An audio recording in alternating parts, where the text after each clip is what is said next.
14वें BRICS शिखर सम्मेलन में भाग लेंगे पीएम मोदी। 23 से 24 जून को चीन द्वारा किया गया है आयोजित। आइए देखते हैं एबीसी न्यूज नेटवर्क अतुल्य भारत चेतना की एक खास रिपोर्ट।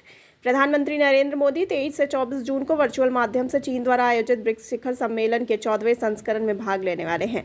विशेष रूप से शिखर सम्मेलन उच्च गुणवत्ता वाले ब्रिक्स साझेदारी को बढ़ावा देगा और वैश्विक विकास के लिए एक नए युग में अवसर के विषय के तहत आभासी प्रारूप में आयोजित किया जाएगा। पीएम कार्यालय के अनुसार शिखर सम्मेलन के दौरान आतंकवाद, व्यापार और स्वास्थ्य सहित कई क्षेत्रों में इंट्रा ब्रिक्स सहयोग पर चर्चा होगी। इसके अलावा बहुपक्षीय प्रणाली में सुधार, कोविड-19 महामारी का मुकाबला करने और वैश्विक आर्थिक सुधार जैसे मुद्दों पर भी चर्चा होने की संभावना है। ब्रिक्स के 14वें संस्करण के दूसरे दिन चीनी राष्ट्रपति शी जिनपिंग अतिथि देशों के साथ वैश्विक विकास पर एक उच्च स्तरीय वार्ता की अध्यक्षता करेंगे।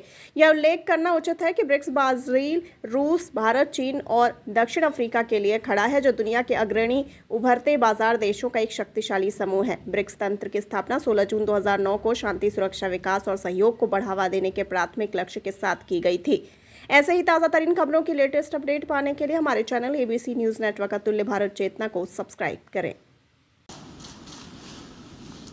ब्रिक्स की स्थापना इस विश्वास से हुई थी कि इमर्जिंग इकोनॉमीज का यह समूह वैश्विक ग्रोथ के इंजन के रूप में उभर सकता है।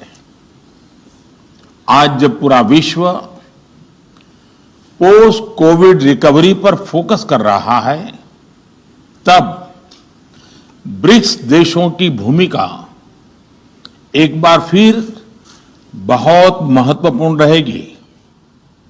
फ्रेंड्स, महामारी से उत्पन्न आर्थिक समस्याओं से निपटने के लिए हमने भारत में रिफॉर्म, परफॉर्म एंड ट्रांसफॉर्म का मंत्र अपनाया है और इस अप्रोच के परिणाम भारतीय अर्थव्यवस्था के परफॉर्मेंस से स्पष्ट है। इस साल हम 7.5% ग्रोथ की आशा कर रहे हैं, जो हमें फास्टेस्ट ग्रोइंग मेजर इकोनॉमी बनाता है। उभरते हुए न्यू इंडिया में हर सेक्टर में ट्रांसफॉर्मेटिव बदलाव हो रहे हैं। आज मैं आपका ध्यान 4 प्रमुख पहलुओं पर केंद्रित करना चाहता हूं। पहला, भारत की वर्तमान इकोनॉमिक रिकवरी का एक प्रमुख स्तंभ टेक्नोलॉजी लेड ग्रोथ है। हम हर सेक्टर में इनोवेशन को सपोर्ट कर रहे हैं।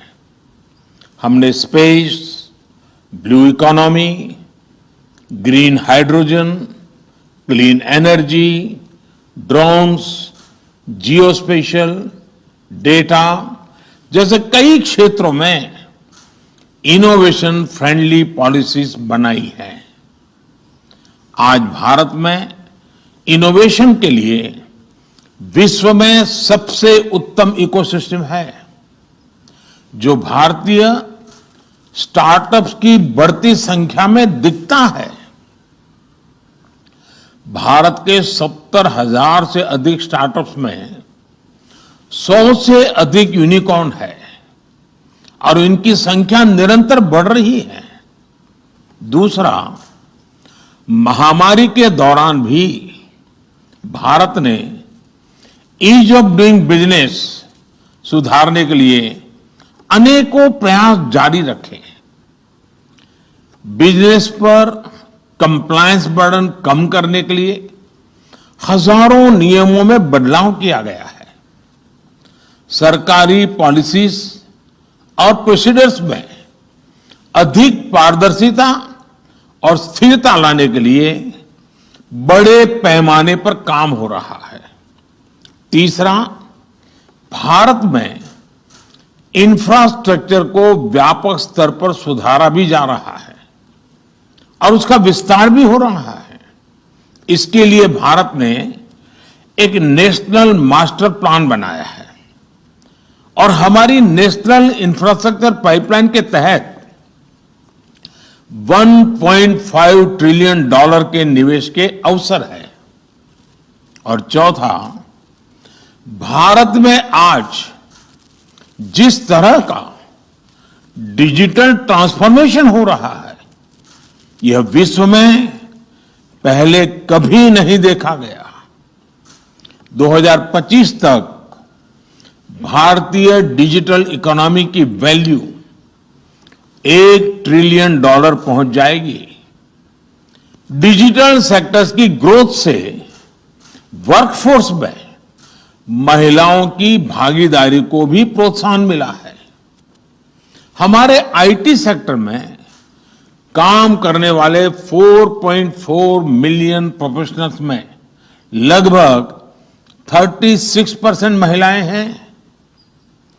टेक्नोलॉजी बेस्ड फाइनेंशियल इंक्लूजन का सबसे अधिक लाभ भी हमारी ग्रामीण महिलाओं को मिला है।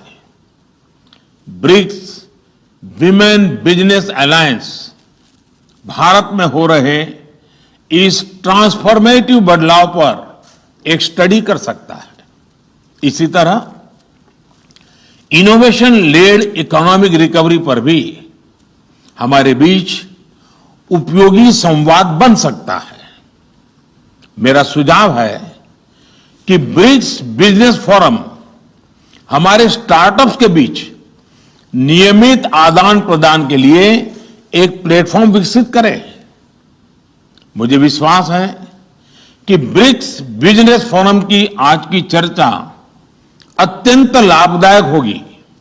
इसके लिए मैं आप सभी को शुभकामनाएं देता हूं। बहुत बहुत धन्यवाद।